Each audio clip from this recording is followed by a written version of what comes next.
Okay, welcome back. This is episode 2. We're going to dive in right into entering the world and taking a look at what's going on in the World of Warcraft. Press enter world, you'll get a loading screen. Okay, so when you finally load into the World of Warcraft, you'll notice you get a cutscene. Emboldened by the return of their heroic king, Varian Wrynn, the proud humans of Stormwind led the Alliance to victory in its war against the dreaded Lich King.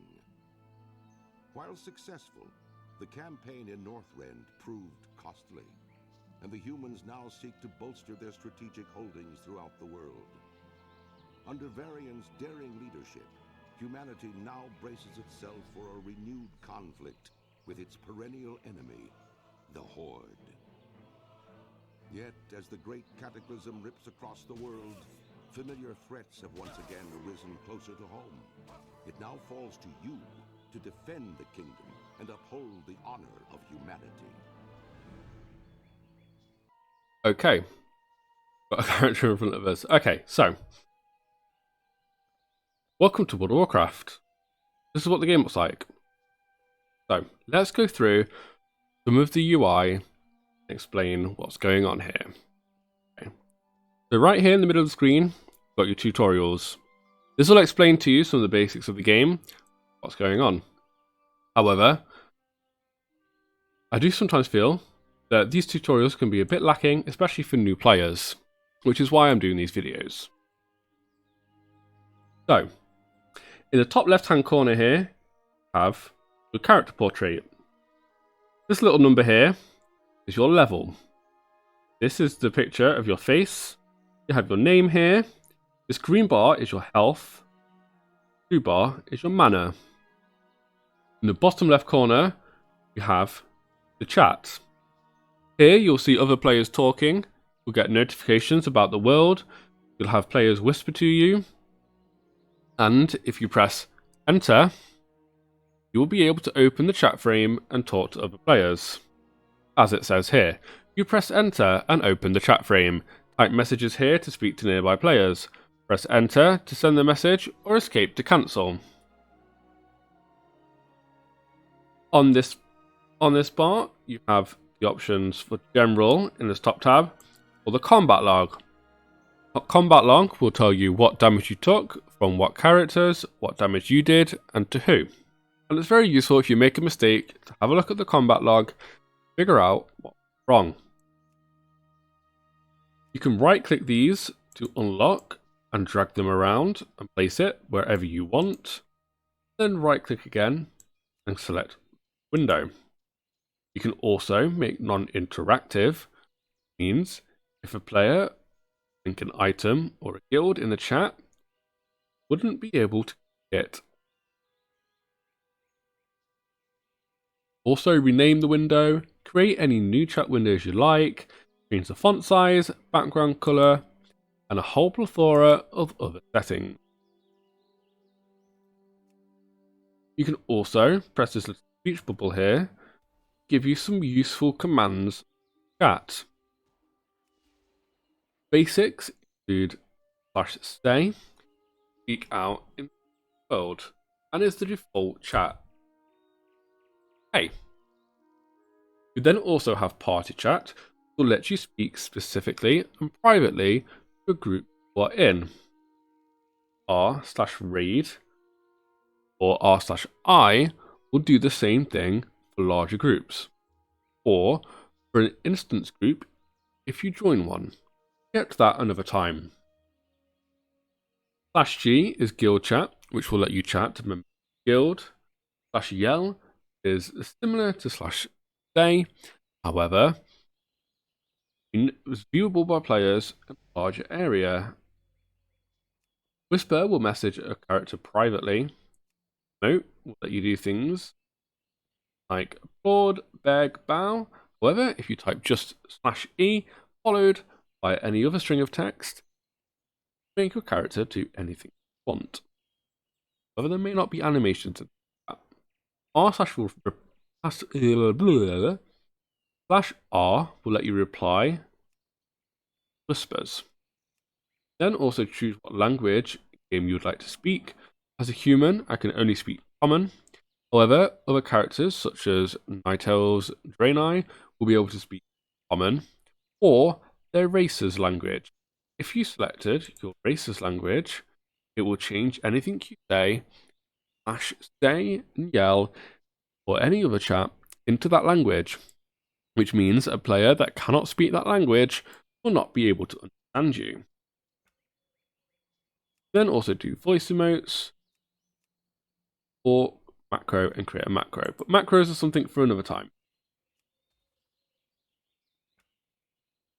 Then also have chat channels, lets you choose where you want to go, tells you who is in chat with you.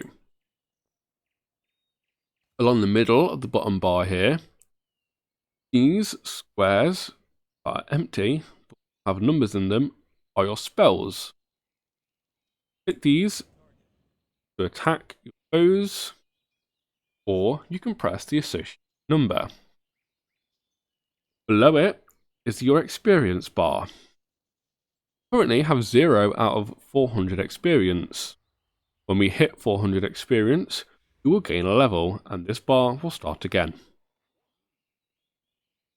In the bottom left, no, that was the bottom right even, have a number of different panels here. Some won't be accessible to you until you get a higher level or upgrade your account to a full account.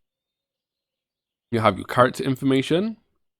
We'll bring up more information about your character, including details of what items you might be wearing, your attributes, they do, any titles you may have earned. I don't have any of these titles. I just have these here because they are this starter account is connected to my account, which means that you get everything you get on the main account. Also, that's your reputation tab here. It will tell you your reputation, various factions. Moving along, we have your spellbook and abilities. Also press this I, get any extra information you'd like. Here it will tell you what spells you can learn, when you can learn them. Any new spells you learn will automatically go onto your action bar. However, you can also pick them up from the spellbook, move them onto your bar manually. You have general abilities, such as your racial abilities, passive skills, riding skills, others. You also have class and specialization specific abilities. The game has default started us off as a cross mage. We'll be able to change that at level 10. Yes, we'll be able to change that at level 10. We'll be able to pick between arcane or fire mage. This also has a professions tab. You can pick 2 professions and each of the secondary professions. We'll get to these at a later time when we'll be able to look at the trainer and look at what you might want to get. Next along is your specialization and talents. This feature will unlock at level 10. That's when we'll take a look at that. Next after that is your achievements panel. This will likely be empty for you. However, I have achievements because I've been playing the game. Here, achievements are broken down into a summary, achievements for achieving things with various characters, for questing in the various areas of the world, for exploring the various areas, player versus player, all these things. Achievements aren't mandatory, and a lot of them you will pick up just by playing the game. But if you're ever looking for something else to do, achievements are all way to go forward. There are also achievements for your guild, which you see by working with the guild. Finally, we have the statistics panel. This will tell you various stats about your character, including the most damage you've ever done, how much gold, how many things you've killed, what creatures you've killed, etc. So following on those tabs, we have the quest log. We don't have any quests at the moment, but in this little area here will tell you what quests you currently have, not available, but that you have accepted and are on. A little map, pop up with little numbers that tell you where the quests are. So, but we'll take a more detailed look at that when we pick up a quest. Next, we have the Guild Finder, which is something that will help you find a guild. However, as a starter account, you are unable to join a guild. Then we have the Group Finder, which at level 10 is where you'll be able to join up with groups for dungeons and PvP. Again, we'll take a look at that feature at level 10. Then have our Collections tab. It collects any mounts you've collected. Again, this is all probably going to be empty for you. Any mounts you've collected,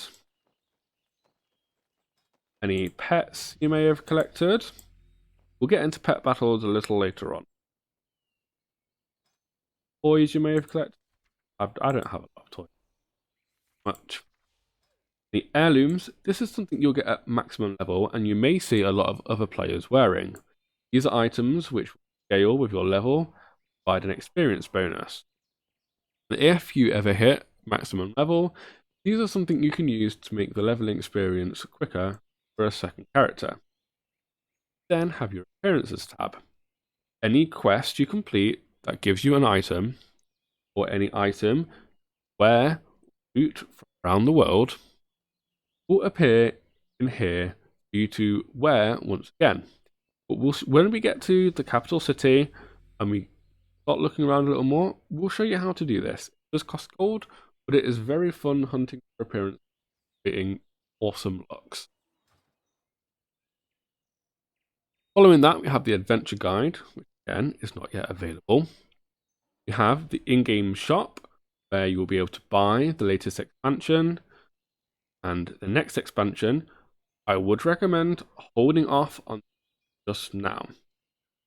Shadowlands is due to come out by the end of the year. We're expecting it September or November, but there's no guarantee just yet. So I would hold off on not buying World of Warcraft at Battle for Azeroth until Shadowlands, and buy Shadowlands instead when it comes out. However, you've got a long way to go until these are relevant for you. So enjoy your starter account, advance to level 20, and then just buy a subscription should you enjoy the game. Everything up to Battle for Azeroth will be included with just your subscription fee.